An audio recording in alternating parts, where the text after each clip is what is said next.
Hi guys, thought I'd do a little video here on the latest update to my lab. I had a bench multimeter, but it's the Vichy one, and it's not a bad one, but it's getting a bit long in the tooth.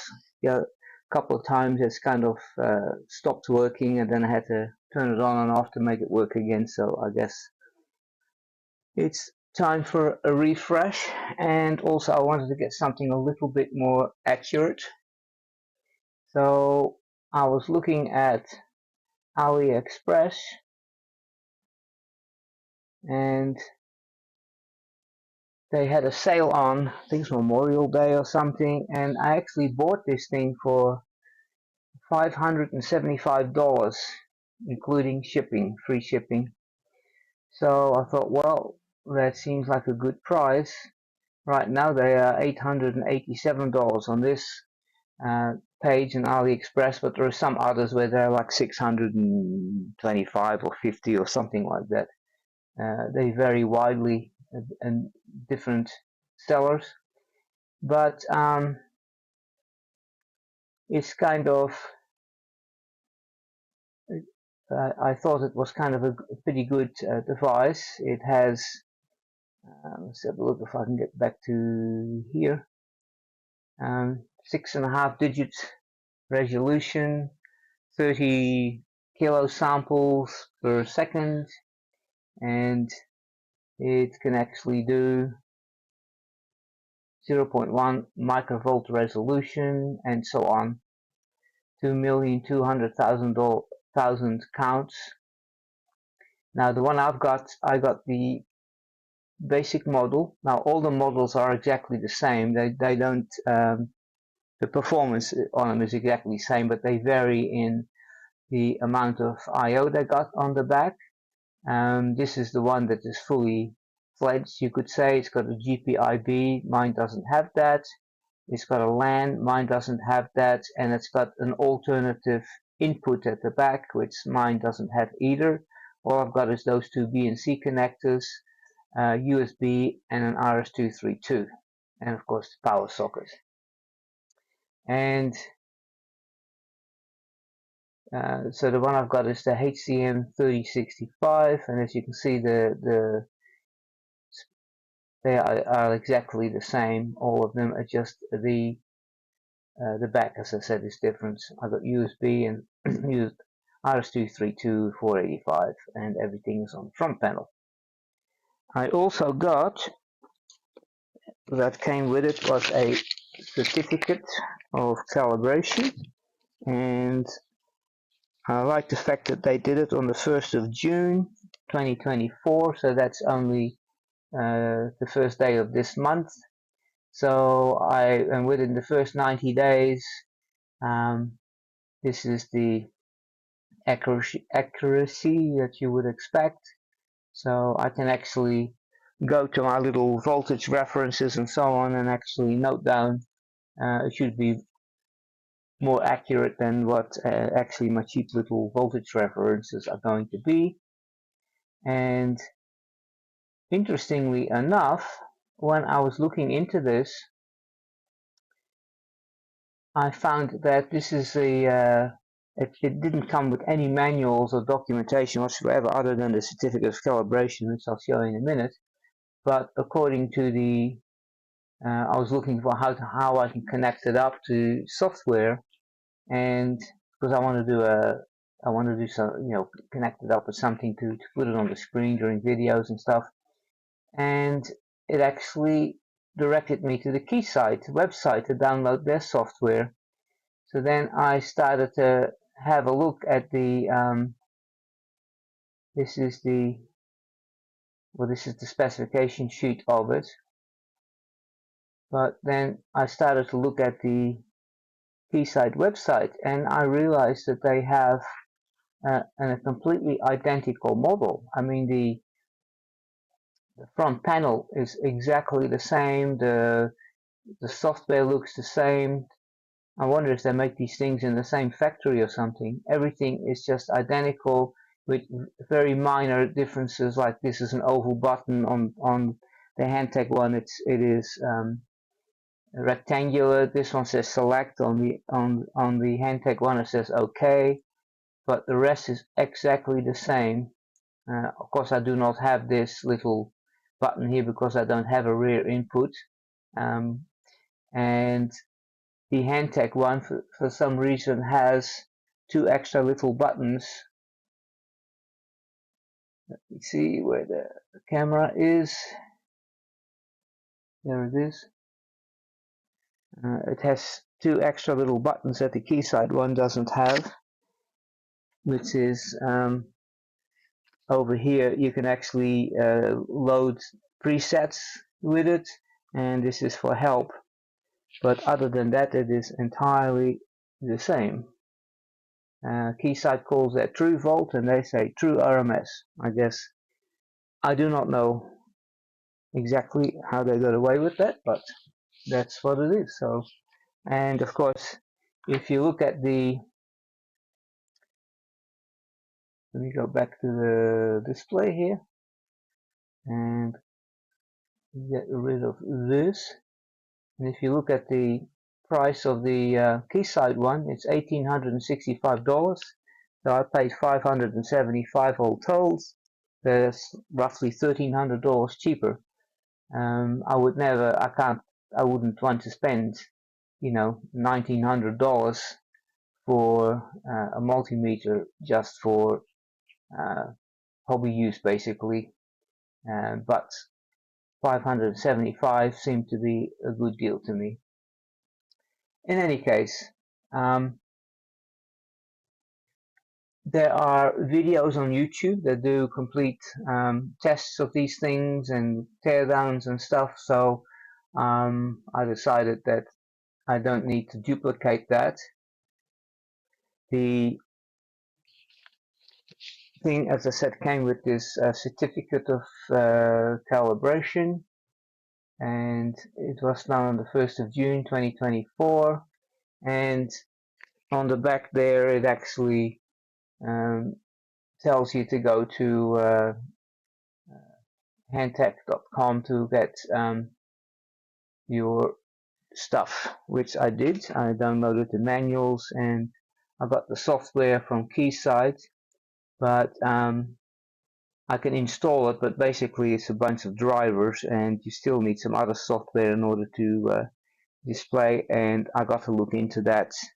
I might write my own software. I got an example there for .NET, which is what I use, Microsoft.NET C#, but the documentation on that is all in Chinese, so but I'll look at the code.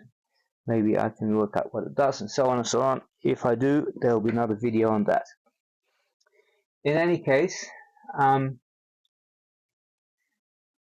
there is not too much to say about it other than it has buttons for DC voltage, AC voltage. It has a 2-wire and 4-wire input there for like resistance, which is important. I will demonstrate that in a second. Frequency and capacitance and continuity and diode modes. It has temperature, but it never did come with a temperature probe. And in fact, this is what happens when you buy stuff from China. I presumed that they would send me the US version because I'm in North America, and they sent me an Australian cable with it. So that is not very useful, but of course I've got plenty of power cables, so I just plugged in my own power cable, and it came with a USB cable, A to B. It plugs into the back, old-fashioned USB socket like that. So we'll be using that, no doubt. And it came with some really cheap, nasty probes, which those things should only be used by electricians for heavy wire stuff, as far as I'm concerned. Those stubby things on there, the probes I use have these needle points on them. In fact, you can remove that and you can see what I mean. and that is for, you know, small components on PCBs and so on, microscopic components. You need those. So I won't be using these probes for anything other than working in the garage, maybe on the car or something, on a cheap multimeter. But one thing that I find interesting is that capacitance on this thing only goes up to 120 microfarads, and the one I'm replacing, I've got a Vichy VC8145. It also has very limited capacitance. So I don't know if it's a thing with bench multimeters, and of course the capacitance is not very accurate apparently. Something so other than reading very small capacitances with it, it's not very useful. It's kind of interesting because I've got this cheap $20 or $25 multimeter over here, and if I set that to capacitance, and I've got I've tried, it goes right up to millifarads, like I can do 5,600 microfarads if I want to. It'll tell me to 5.6, blah blah blah, you know. But this is a 560 microfarad capacitor, and so if I hook that up, oops,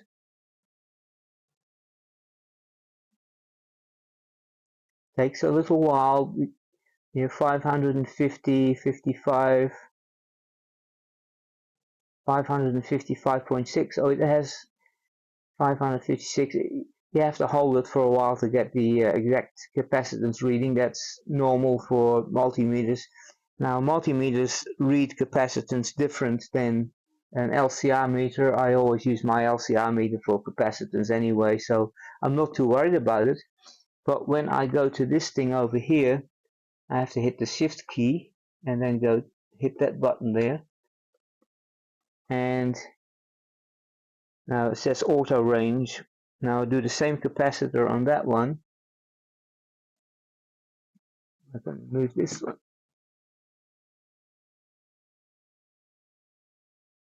So what it actually does is it shows the maximum that it can read and report on, and that's 120 microfarads.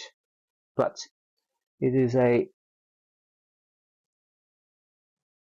560 microfarads, as you saw on the other on my little cheap multimeter. So it's kind of odd that they do that, but anyway, the way the way capacitance works on these multimeters is that, you know, capacitance is when you charge a capacitor, there's a curve there, so they can actually detect from that how much current is actually running into the capacitor, and they can see the voltage changes, and then they can work out from there what the capacitance is. That's why it takes a while, especially for a bigger capacitor, in order to report the capacitance. An LCR meter is entirely different. They usually either have a bridge or a similar kind of circuit that actually applies different frequencies to the capacitor, and it measures the capacitive inductance, capacitive reactance, I should say, and they can calculate from there the actual um, uh, capacitance, and so it is much more accurate, and it does it straight away. It's faster, but it does vary depending on the frequency that you use. But if you know the circuits and you know the frequency that's applied to it, so you can select the right frequency. So an LCR meter is recommended for that. Anyway, so that's kind of an oddity, I thought, for an expensive multimeter to have such a limitation. Any case, so you might wonder why it has 2-wire and 4-wire. So I'll give a demo of that. So I'm going to take something with a low resistance. So let's take this. I'm going to take this cheap lead that came with it, and I'm going to probe it with these probes. But I'll do it off camera. But that's what I'm doing. I'm just touching the. So what you see is when you got a multimeter with only 2 leads and you're trying to measure very low resistance, it's all over the place basically, and also the resistance value would be inaccurate because the actual I'm going to touch the probe leads together now, and you will see that the actual leads have 33 odd milliohms. These are my probes. So what you would have to do if you only got a multimeter with only 2 leads, you'd have to select the null button in this case. So now it is by reference. So, and if I now touch the probe lead again, I've got a better connection this time.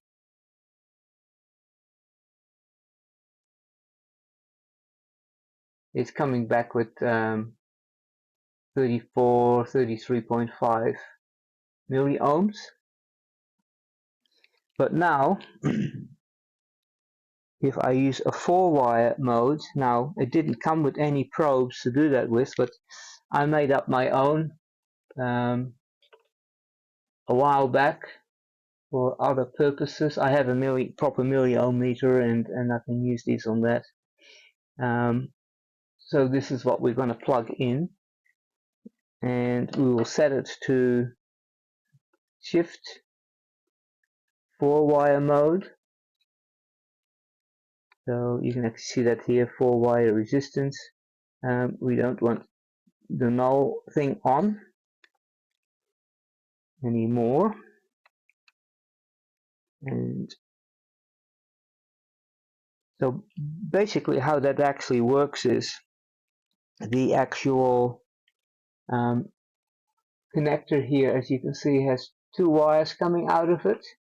One is actually connected to one side of the tip here, and the other one's connected to the other side. So when you connect something, but basically what happens is that one set of leads can be used in order to measure the resistance of the leads, and then the other ones can be used to actually, by the multimeter, can actually be used to measure the actual resistance. But because it can actually measure the resistance of the one lead and the other ones are entirely the same, so it can actually automatically deduct the resistance. It's a little bit more complex than that, but that's kind of how you can think of it. An extra set of leads, so it can actually determine the difference, and it can actually remove the resistance of the leads, and it can become more accurate. So now I have these connected together, and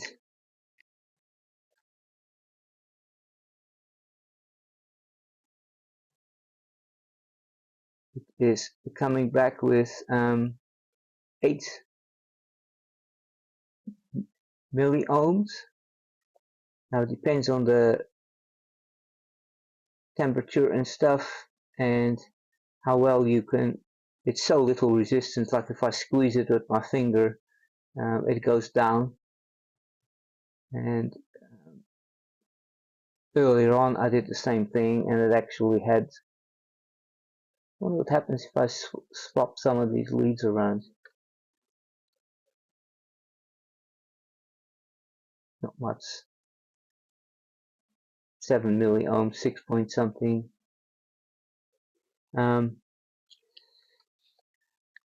So you can actually hit the null thing if as well if you want to in this mode. Where's my lead?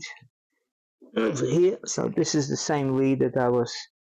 I'm gonna connect it to, you know, this lead over here. Measure its resistance.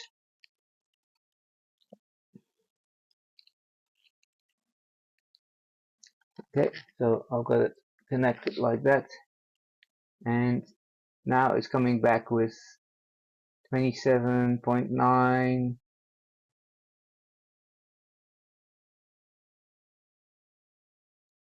You always have to wait for a little bit till stuff settles down. 27, basically 27, 26, 27 milliohms. And so this can be quite useful. Now I do have a milliohm meter and I normally use that. And it is actually specialized in that it actually does an even quicker job about it. And you can zero it out completely. This is the one that I have that I use. Probably a little bit blurred in the camera, but and it also comes with 4 leads, and they are kind of made like this. Again, one lead goes to the one side and the other side of the tip there. In any case, so that is the 4-wire. You get more accurate low resistance readings. That's kind of useful if you're looking for short circuits sometimes on your PCBs. You can see very small differences as you're moving, different parts of the tracks. Maybe a capacitor is shorted or something. When you get close to it, the resistance will go down. Sometimes that can be useful. Anyway, so that is that.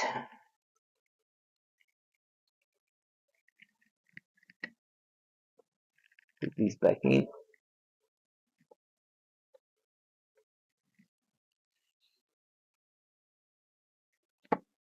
I have a little voltage reference here, and as you can see, I wrote on there 10.004. Let me turn on the power supply. I'm feeding it 12 volts, and there's a specialized little regulator on there that is specifically made for voltage references.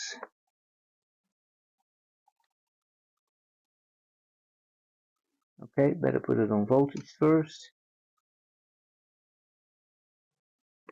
There we go, 10.004. Just exactly what it says. That is good. I wonder what my cheap multimeter says that it is.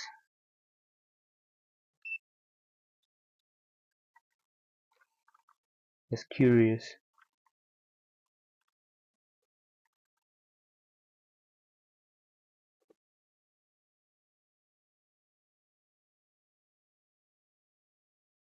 It just says 10.00.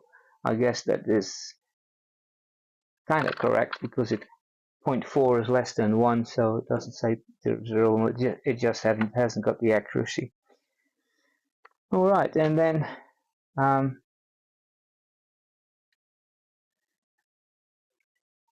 I've got some resistive references here. Got some little capacitors on there too, but they are not worth using because they're not high.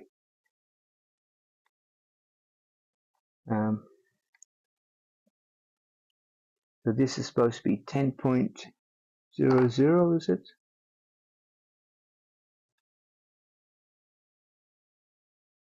.04 is supposed to be 100.01. Now these are just ordinary,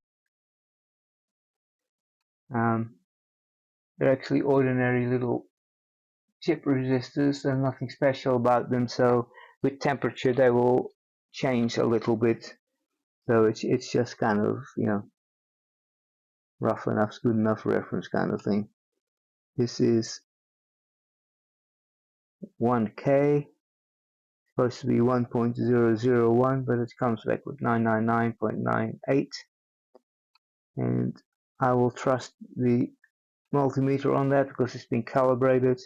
This is 9.999, it says 9.997 we got, and this is like 100k, supposed to be exactly 100, but it is 99.997. Now, interestingly, you can actually set different masks here if you don't want the complete accuracy. It defaults, of course, to 6.5 because that is its maximum. You can go 5.5, 4.5. This is 3.5, and if you go to 3.5, it does say 100. If I go to 4.5, it still says 100. We go to 5.5, now we're back to 99.996. So depending on how accurate you want the readout to be, you can actually at times modify that not to be annoyed by the really least significant digits. You can also give a reading a label, which is kind of an interesting feature. I'm not going to put a label in there, but if you have a automated test bench and you got a couple of these guys and you're measuring different voltages or currents or whatever you're doing on a circuit, you can actually put on there to remind you what it is actually measuring. And you can add a little bar meter to it if you want to. See, it's very close to 100k, and it has the ability to show a trend chart. Now obviously it's not going to show anything. It'd be more useful for voltages or something that vary. As you can see, I just took the probes off and now the resistance is going to overload mode kind of thing. And, let's take another different resistance.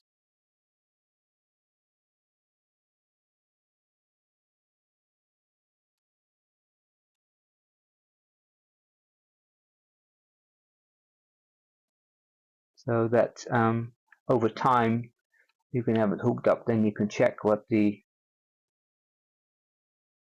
and it has a histogram, which is also not so useful for resistances perhaps, but again, if you have stuff that is changing, it would show you a, the variations. There's a feature there, the pinning cumulative off on.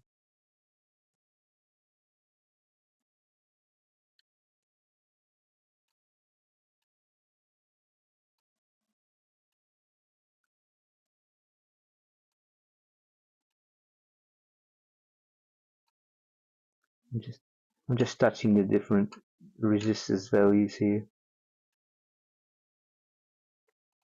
I don't know, gives you a bit of an idea, I guess.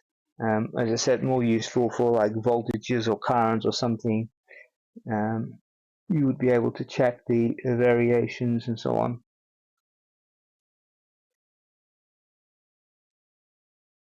Okay, just display a number. Now, with certain things, if I remove these probes here and I go to frequency, it'll pick up just the 60 Hertz North American power. It might only be a few millivolts or something, but you can actually, I think it's on, is it on acquire? No, it must be on display, second measure. You can have multiple results on screen. So here we see that we are picking up 60 Hertz ripple from the mains power, and the period would be 16.657, whatever it is, milliseconds. And it varies depending on what you're measuring. If you're measuring voltage, then the second measure can be AC voltage. So you can have a DC voltage and it'll tell you, I guess that would be good for measuring ripple or something on a power supply. And continuity, I've already tried that, that works pretty good.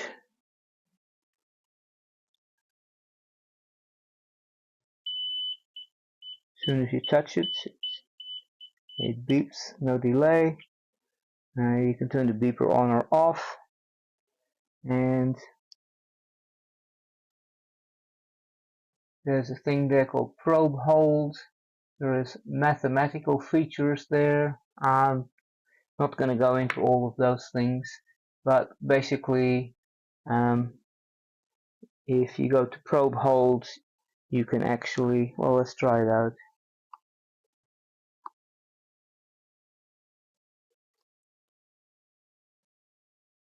Oh,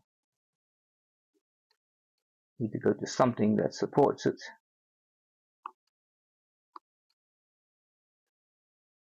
Okay, so we're in voltage, so let's go back to this.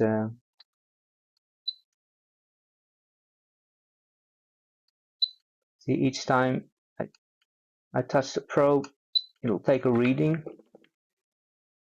and that's kind of useful if you're working with a tricky circuit with very small little legs on an IC or something, and you want to got to make sure you don't touch the pin next to it because it might cause some sort of problem. So you can just concentrate on touching the component or whatever you're measuring, and then you can take the probes off and then you can see what the reading was. And you can actually save those kind of readings. I'll say clear list and turn probe hold off. And of course you can also take a single reading. This 10-volt supply, so push single, and so it just takes one reading and then stops. And similarly, if you are reading something, you can actually stop it and look at something. So these are all useful features.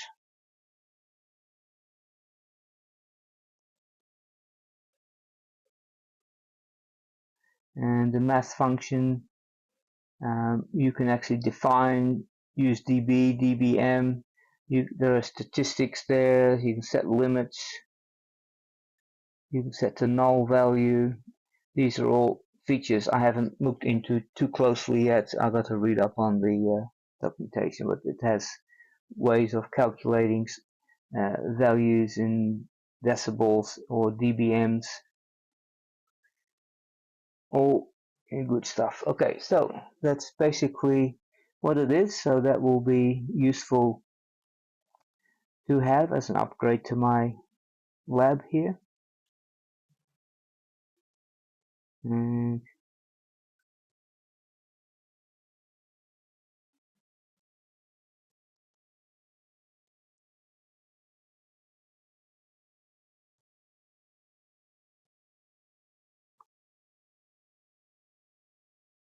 you can actually save readings, as I said, and you can then upload them, I believe, in files through the USB port there.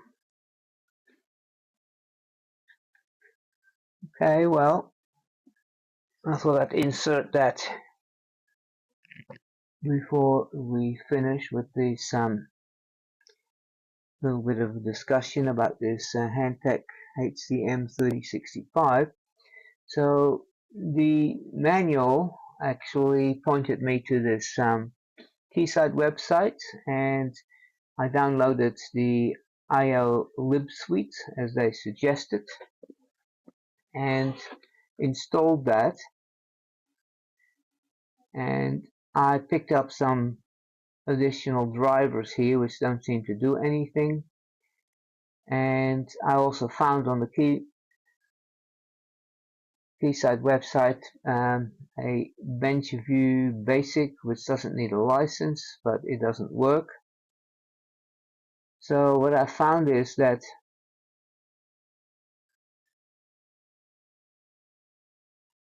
I have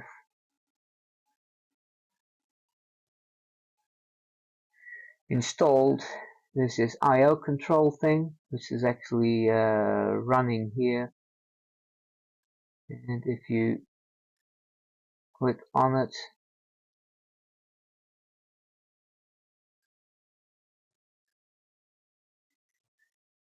it has some utilities, I/O monitor, and so on.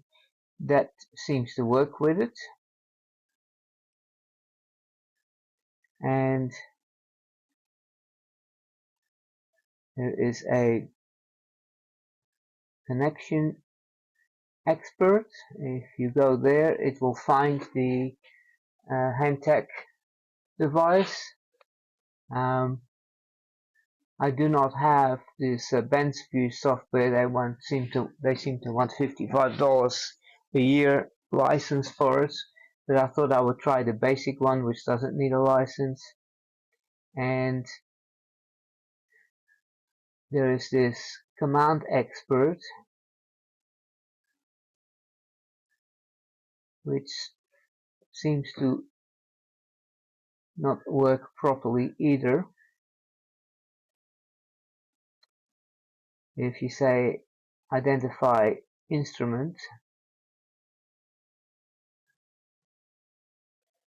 it thinks about it for a while, and it says connection succeeded, and in fact on the actual HANTEK device it now says remote, so it is actually connected remotely, but doesn't give you any information about firmware, status description, and so on. And doesn't seem to do much. Now if I click on it here and I say connect, the timeout was 2 seconds. I set it to 10 seconds, so it takes a little bit longer, but it'll come back with a message saying that it's timed out. So this doesn't work, and you can actually select a I've set it to think that it is a 34465, which is the clone that it is. It looks exactly like, and I put that description in there. In any case, so that doesn't work, and so this visa address, you can actually copy that, and let's close that, and that BenchView is for multimeter, which would work with it. Yeah, it never finds the instrument, and there's no way there that you can actually input the address of it, so that's a failure as well. That doesn't work. However, this I downloaded from the HANTEK website, and it's got a demo for C#.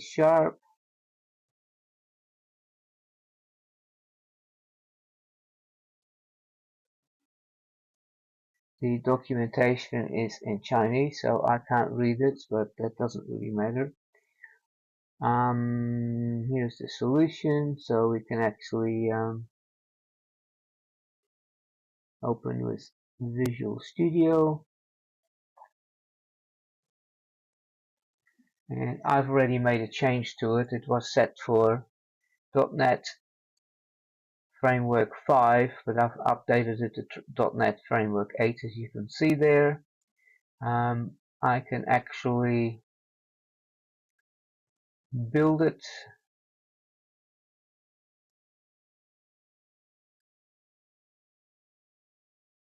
Build succeeded. So I should be able to run it. So the instrument address I copied from that connection monitor. I say connect success, command.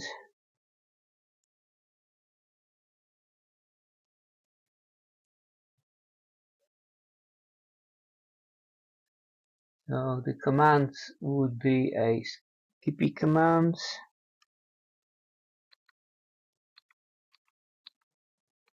That is how it goes.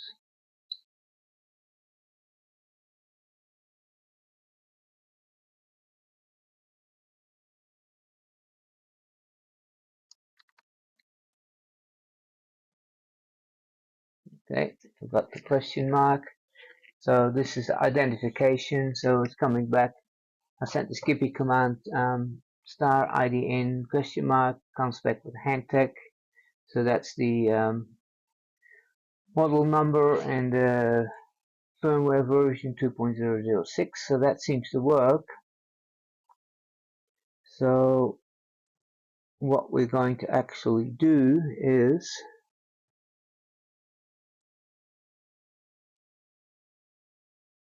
use this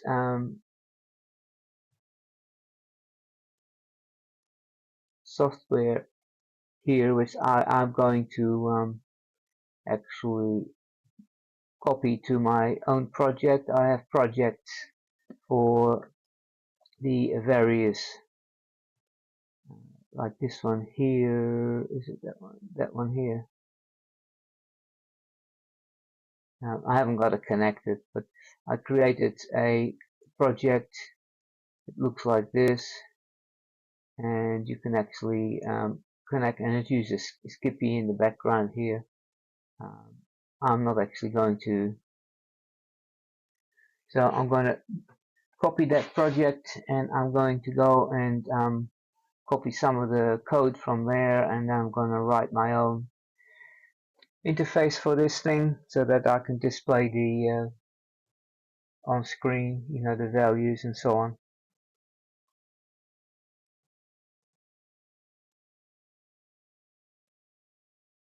Reset. Okay, so this software, it's a little forms program, so that's the interface there. The actual program itself is fairly simple. Runs form 1 and form 1 code.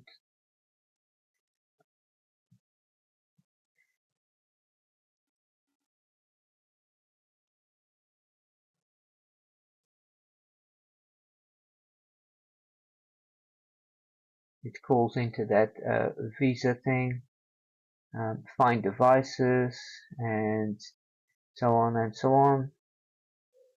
And they're actually internally using this IDN command that I issued anyway, by the looks of it. And if it contains HDM, then it presumed that that was working, and so on and so on. So you've got to send, read, send and read, and you can add stuff to the logs. Pretty simple stuff here. So that will work well for me, I think. And they have a visa library here.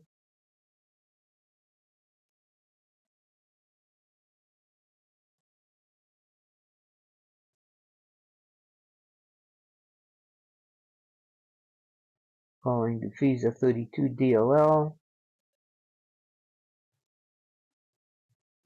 I'm not going to be looking into that too closely unless it's not working. In any case,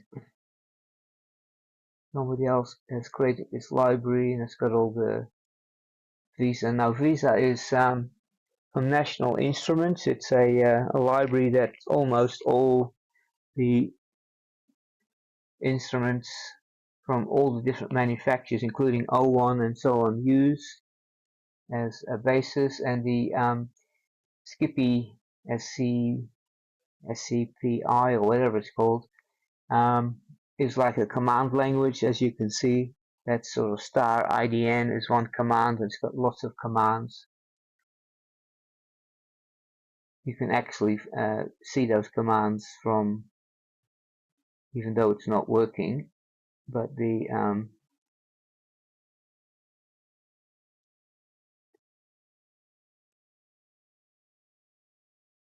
this application here, the standard is SCPI 99, so you can actually say simulate, and then see there's all the commands here, and it tells you what they are. So in any case, there's also online documents and so on that are helpful for that. So that's as far as I got with that.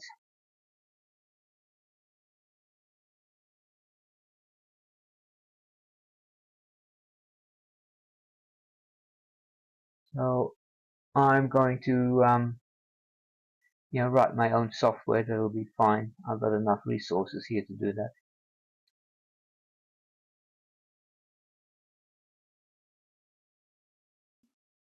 I think that these will be, as I said, it'll be a nice thing to have on my bench. So I think that's all I'm going to do for just a quick update on what I've got here. And I'll see you guys later. Don't forget to subscribe and like and all that kind of stuff. Bye bye.